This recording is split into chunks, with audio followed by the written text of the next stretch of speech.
Welcome to the latest Omni Talk Ask an Expert series. I'm your host, Mezzenga, one of the founders of Omni Talk, a content platform dedicated to researching and talking to the people, the companies, and the technologies that are shaping the future of retail. We are coming off the heels of Black Friday and Cyber Monday. And one of the major headlines that we've been hearing is concerning all of you is the retailers that are exposed to smash and grabs, to these giant crime rings that are coming in and stealing a ton of merchandise at once. But what we find really interesting is that people haven't been paying as close attention to the unseen, the transactions that are happening that are fraudulent, that are happening with online stores, that aren't visible, that aren't stealing the headlines. And so we wanted to bring in back from Signifyd, our expert, Senior Vice President of Operations and Corporate Development, Bennett, to come to us today to talk about what retailers are seeing over the course of Black Friday and Cyber Monday. Bennett, welcome to the show. We got a lot to talk about today. We do. It's been a crazy season, and yeah, absolutely thrilled to be back. Yes. Well, okay. Listeners cannot forget our last episode. It was one of my absolute favorite. But in case this is the first time that they're meeting you, can you tell us a little bit about Signifyd and about your role there? Absolutely. So Signifyd is a provider for a series of services that allow customers like Walmart or eBay, or if you're on Shopify, to know what to do with a particular customer in context. So should I let this person open an account? Should I sell this person this Samsung phone? Should I allow this person to do a return? This person is claiming that they never received the sofa. Should I fight them, or should I let them do it? So we help some of the largest retailers and mom and pops make decisions about how to have the best customer lifetime value. And explain a little bit what you do specifically there. Like, what's your role, Bennett? What switches are you flipping up and down, and what are you doing at Signifyd specifically? Because you have a unique role. I do have a weird role. That's fair. And that's why I said unique, not weird, just for the record. Fair. My word, not yours.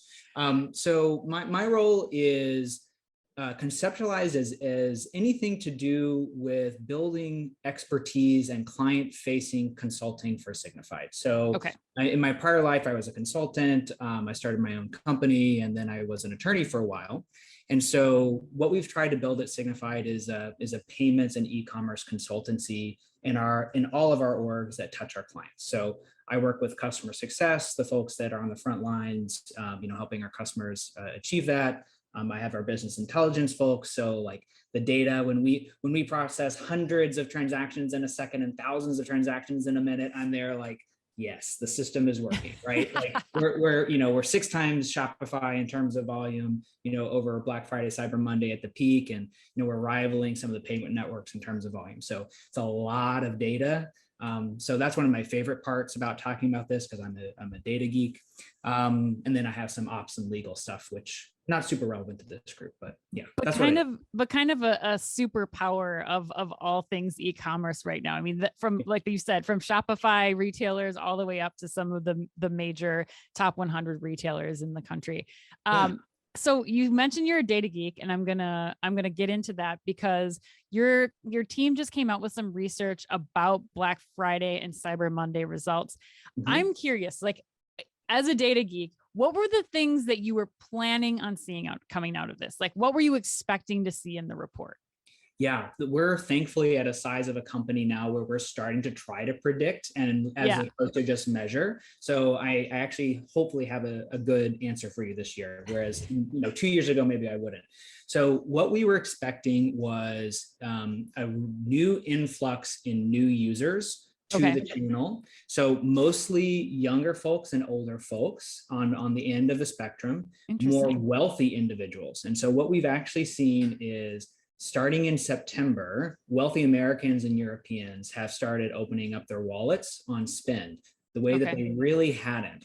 And so if you've tracked the savings rate or kind of the spend on housing, like Americans collectively save like $2 trillion more than they were expected to. And some of that cash, people are like, I haven't bought new yoga pants in 18 months. Maybe I should get some new yoga pants, right? And so we were like, okay, cosmetics, athleisure, apparel, luxury, all of these categories, electronics, they're going to have a banner like breakout. That's kind of what we saw, like younger people who want the newest phone, older, more affluent people who have been like, you know what, I've sat through a couple of recessions, I'm going to wait this one out. They finally started opening up their pocketbooks.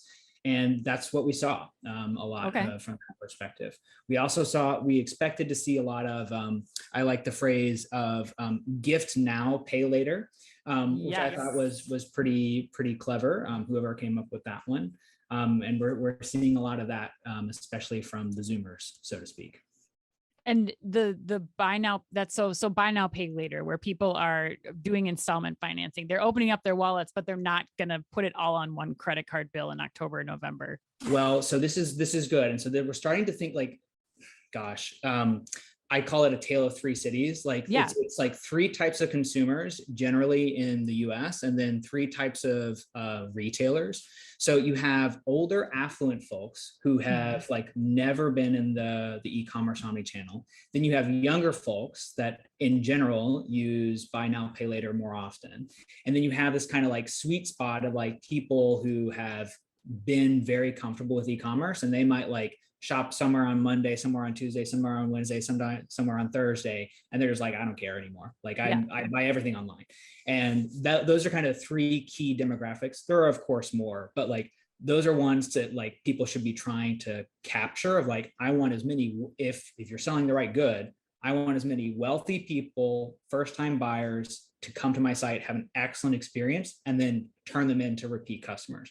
I want to protect my core market, and I have to figure out the younger audience, right? Like from that perspective. So that presents a significant challenge though for retailers, like we were talking about earlier. I mean, you have so many new customers.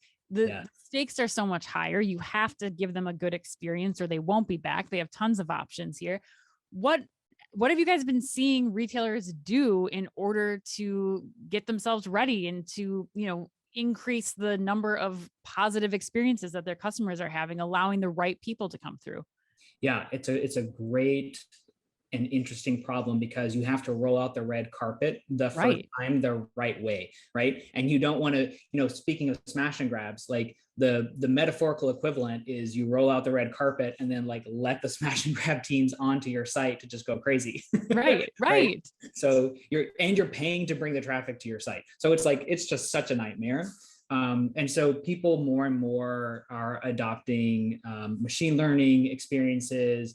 One of the largest retailers in the world moved from a team of literally hundreds of human beings to try to keep up with the volume to using us only to make every single decision automated.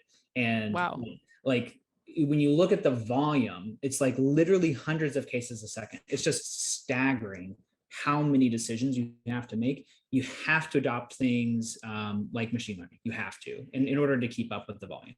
Is it even possible for retailers to have teams to support this? I mean, I should say to have human teams that are supporting this without machine learning and other IR100. I don't think it is, because this gets to one of the three cities about like of retailers, right? Yeah. So you have folks of like who still has a really big Black Friday, Cyber Monday, like holiday spike.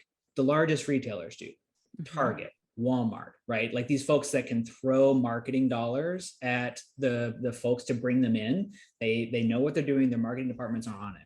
If you're on Shopify merchants don't have the money to compete for Black Friday, Cyber Monday sales. Right. They've brought all of those earlier. And so perversely, like the biggest retailers have kind of like become obsessed with like having really like, this is our holiday period, right? Like we're going to have crazy volumes, and they do have crazy volumes. And so if you say, okay, well, my volume is going to literally be 50x, 100x what it might be in a normal day, you can't staff to that. Right. And you can't staff and train and then also train down people in order to do that. So no, I think the spike for the largest ones has remained. And so that volume, what we saw 19 to 20 to 21 is the largest of the retailers kept kind of that spike, that same curve. And then the rest of the folks kind of smooth out the curve. And they're like, hey, buy from us on November 1st, buy from us on October 15th. Make sure you get your shipping. I've seen tons of folks. And this is continued for, of course, I mean, Christmas is right around the corner. And what we're seeing is smaller retailers are saying, you have to not get your last order in by December 15th. You have to get it in by December 9th, right? From that perspective, like they're just bleeding forward of like that period. So I think that that was a long way to answer your question of no, I don't see how the largest retailers do. And then folks who are maybe smaller volumes have figured out ways to kind of smooth out their curve in arguably healthier ways, right? From that perspective for inventory management, et cetera. Well, and I think that something you pointed out too, and what you just said is that, this extended this year. And I think part of that might be due in part to Amazon doing Prime Day in October. 100%. And in reality, I think what retailers really need to be paying attention to is that these spikes that you're talking about, they have the potential to happen at any time. I mean, Amazon in theory could do Black Friday any time of the year now that they want to. So these periods of time that were once dedicated to Black Friday and Cyber Monday could be something that you realistically as a retailer need to be prepared to happen at any time. That, and I would say, this increase in online orders and in curbside orders, like none of that's going away. So this isn't a problem that you can just put a Band-Aid on for a temporary period of time, the holidays or, the 6 to 8 weeks that typically retailers would prepare for. Is that, I mean, do you think I'm on the right page there, or are you thinking that, there's a way for retailers to handle this differently? I think that I'll speak broadly. There are, of course, folks that, jewelry merchants, right? Like, of course, like let's set aside folks that have different seasonality or where you have to have like a New Year's kind of like diamond, whatever the case may be. Let's set aside those for a moment. Folks that the people who I see in our client base and across the e-commerce world that are succeeding have used COVID to break out of the mold. They're like, hey, let me ask some basic questions. How do I get more people with promotions in a healthy way that's where I'm not competing? Maybe I launch something in March. Maybe I launch something in July. Let me ride the coattails of Amazon and like shopping online whenever I can, but let me do my own thing too, right? Yes. And so I think that that thinking is very important. Those who have a storefront are thinking like, I have to have omni-channel in a way because that's what people want, but like, let me do it in a smart way where like, maybe that's my return hub so that my return experience can be really good. And let me partner with FedEx and Walgreens so that I can compete like with that perspective. It's like, how do I economically, and economically is the key word, compete with what I'm going to do with Amazon? And if I can't, just tell the customer, hey, right? Here's when it's going to happen. I think last time I didn't have this couch. I don't think so. Last time I had that's a new edition. Okay. Well, it's a March edition. So I ordered this couch in March. I'm not, the retailer will remain nameless, but it was supposed to be delivered in September. Okay. September 25th, my partner called and they're like, what couch? Oh no. Not good. Oh, no. Not a good thing you want to hear. Not a good customer experience. And then they were like, oh, we found the couch. And then they were like, we called one more time and like, oh, 4 guys will be by to deliver it on Thursday. Is that okay? And it's like, the couch went from not even existing in the system to being delivered like 2 days late. Goodness, do I care if it's 2 days late? I've been waiting for 6 months. I understand. Just communicate. Just tell me when it's going to be there. Yeah. 100%. Set my expectations right. And I think that the folks that are able to do that have had a much better customer experiences. And you can't keep up with Amazon. That's a fool's errand, right? So you have to think about, what can I control? What can I offer in terms of automation, in terms of speed, in terms of seamless? And then what else do I communicate and set expectations for? Absolutely. Yeah. The transparency is critical right now. Absolutely. Yes. Absolutely. Yes. So Bennett, last time you were on the show, you said something that was so astute and I love it. I still think about it today. And that is that the fear of loss is more is most acute when the volume spikes. Now, given what we've just been talking about, given this idea of retailers paying more attention to the smash and grabs that are happening in the physical store, let's talk a little bit about what Black Friday and Cyber Monday meant in terms of the potential for loss. Like, what were retailers up against with, you know, the challenges of fraud coming into these online experiences, these buy online, pick up in store experiences, and what are they looking at as we kind of go forward into 2022 that they should be prepared for? Yeah, so I'll answer that in two ways, because I think the omni-channel, like buy online, pick up in store, we actually have I'll start there. We have a neat use case with one of the largest international retailers where we do scan and go for them now. Okay, and love it. So you literally like are in the store, checking out, scanning, like with your mobile app, and then you pay in a card not present environment while in the store. It is a beautiful customer experience. People love it. You know, I mean, sure. it rivals Whole Foods, right? Like, just to put a name on it. And so people love it. It's a fraud attack vector. You're talking about smash and grab. It's like people who are like walking your aisles, like they're just buying stuff. They just stole somebody's credit card before they came in the store. Right. So like, it's a much safer smash and grab. I guess would be the way that I Right. It's out in the open. You're not, there's no like smashing and grabbing. You're just grabbing. Beautifully said. Yeah. Just grab and go. So I think that, so that fear led this particular retailer to work with us of like, okay, like we have to enable this experience. Like, what is the escalation path for that? Like, Signifyd says, no, the person's there, like trying to check out, and then they have to go somewhere to like, to customer service to like have their payment checked. Oh my gosh. Like, if you don't deliver on that promise for the right person, the stakes are so high, right? The stakes are so high. So I love that example. And there was fraud. There was a fraud ring that attacked that particular retailer. We offer a guarantee. So we handled that from that perspective. And then we worked with them to figure it out. And now it just works beautifully, right, from that perspective. So I think more people are going to bleed the online card not present in your actual store. Forget buy online, pick up in store. Right. That's old hat at this point. It's not old hat, but to me it's old hat.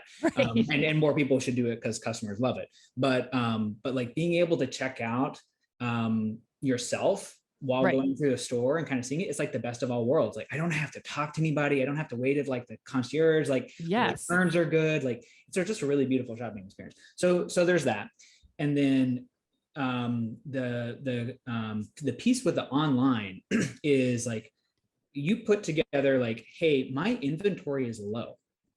I have to make sure that everything that I sell is to a real customer. I don't want it going to a reseller. So we actually see a fear of like, it's a hoarding mentality, right? It's it's like I have 5 couches. I have, 10 king, like premium white sheets.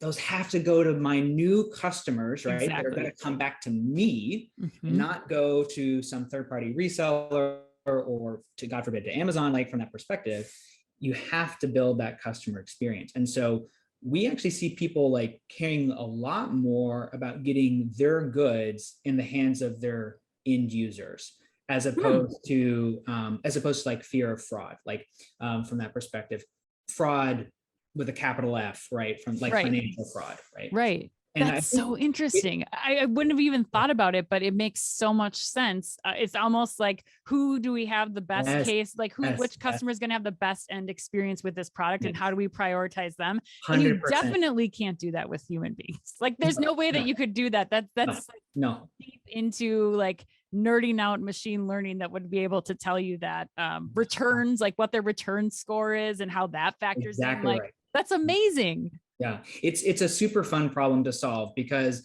it flips the conversation to customer lifetime value so beautifully and simply when you're like, I have to bounce people, right? Like, I have an exclusive, like, event. Okay, well, I have to have a bouncer out front. Like, I want to make sure the right clientele get inside. I think virtual velvet rope. Yeah, I love it. Yes, and you have to then, I like that, because then it forces you to ask, like, who is my best customer, right? I think a lot of retailers are doing a lot of soul searching right now, which is good, right? The COVID times were crazy. It's like, just sell anything that we have. And now it's like, no, let's sell the right things so that we, to the right people, so that we can, get this flywheel going.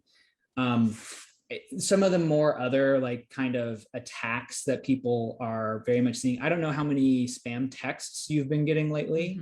A bunch. Yeah, I totaled it up. I get one a day, which is, I don't know, a 70. It's a 70-fold enfold or something from what it was a year ago. Yeah. And I'm one of those people who's like, AT&T fix this, right? And I like send every single one, and I'm like, here they are, here's their number, shame them, get them out of the network. And I get calls. I have a New York phone number from when I did Teach for America in the Bronx, so I could call my students' parents, and I just never updated it. So I get these hilarious calls from like New York City with like something urgent, and I just love. I mean, I'm a fraud and a data nerd, but so much of it is social engineering. So I'll take the calls and I'll hear them, and I'll like, let's talk about like what you're talking about and how are you going to try to scam me right now? And then, because this is what we see is like 250% increase in socially engineered takeover via SMS. Oh my gosh. And so it's like, it's again, like everything is old is new again. So it's just botting and it's just phishing, but it's phishing on your phone. And for some reason, it's very successful. And so we see a ton of compromised devices. We see a ton of compromised financials and accounts. And so that makes it really hard for retailers, right? Because you're saying, hey, I'm hoarding, right? Because I have this inventory. I have to make sure I get it, but I get it to the right people. This is an account that's been with me for 3 years. This is a good account. I have some device level tracking on my site that's always saved me before. It's the same device.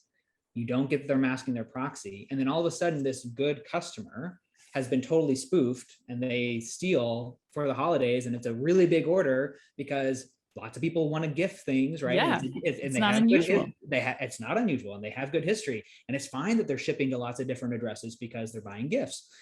It's like a nightmare scenario. Like with that, it's you Trojan horse your own system inadvertently. So that we're starting to see people kind of wake up. And I've had many retailers come to me and be like, we just got hit this holiday season. We had no idea it was like, these were good accounts. I think that is a very, it's a very hard problem to solve, if impossible on your own without a network of data. It's absolutely true, Bennett. And I think you're also going to start to see a demand from customers for, having this protection as online orders are increasing, as people are, like you said at the beginning of the show, you have those tale of three cities where you have three different new customers that are all shopping. And how are you serving me best? The transparency between retailer and customer is going to increase. So, are you set up as a retailer to be able to provide them that information to give them the best experience possible? Anything else that we missed, Bennett, in your coverage that you think people should know about that we didn't talk about yet?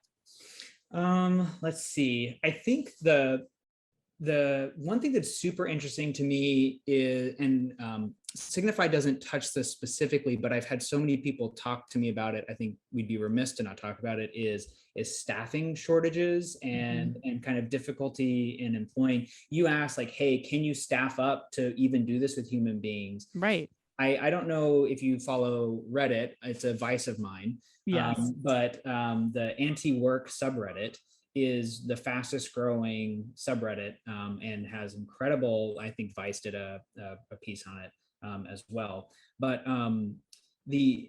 there's just lots of people are not willing to work in retail under the old kind of piece of exchange. Like, hey, like here's what we do. Like, this is a retail, God forbid, like service, right? From that perspective, it's very, very difficult. That's a common thing. And so what we've seen is things that used to be, oh, we'll just staff and we'll train, right? Like that's just not the case anymore. Like it's not as economical to have a human force that is English speaking, native accent, like quality. Like that's becoming very prohibitively expensive for most average order values in e-commerce. And so I think that's something that would be interesting. And that then it really exacerbates the physical side of the house though, right? Because it's still the larger side. And so that means even more people will have relatively bad customer experiences in store, which will further accelerate online buying. So we're seeing kind of a flywheel of, McKinsey had some, okay, well, COVID did this to the growth rates. And then like, where are we in the, in the V of like growth afterwards? We're solidly above the median projection of growth for e-commerce. And I think that, the Omicron variant and like the staffing shortages and kind of like just, I think all of the people saying like, oh, it's just going to be a COVID bump. It's a COVID bump. It's a COVID bump. I think we're past that now. Probably most of the folks that even the e-commerce naysayers have kind of said, okay, yeah, no, this is a real thing now. So I could not agree more. Plus, I think you see all these people who are going back into store. Your point is so brilliant that, people are not going to go back into the store the same way that they went back in the store. They aren't waiting in lines. They want your scan and go experience. And retailers are going to have to figure out, how do I get this new customer? It's a brand new customer, even though they've been with you for so long. The last couple of years has trained them to expect different things. They're not going to put up with poor experiences in the store. So you're going to have to continually invest in the technology and the resources in order to serve this new experience for them. Bennett, every time we talk to you, something like I have like 15 crazy like head explosion emojis coming out. People, I'm sure, are going to want to follow up with you to get into more specifics. I know you can kind of detail those for anyone that wants to reach out, get the Pulse report that you just put out on Black Friday and Cyber Monday. How do they get in touch with you and with Signifyd? Where should they go? Yeah, so they can send me an email directly if they want. It's just Bennett, my surname, at signifyd.com.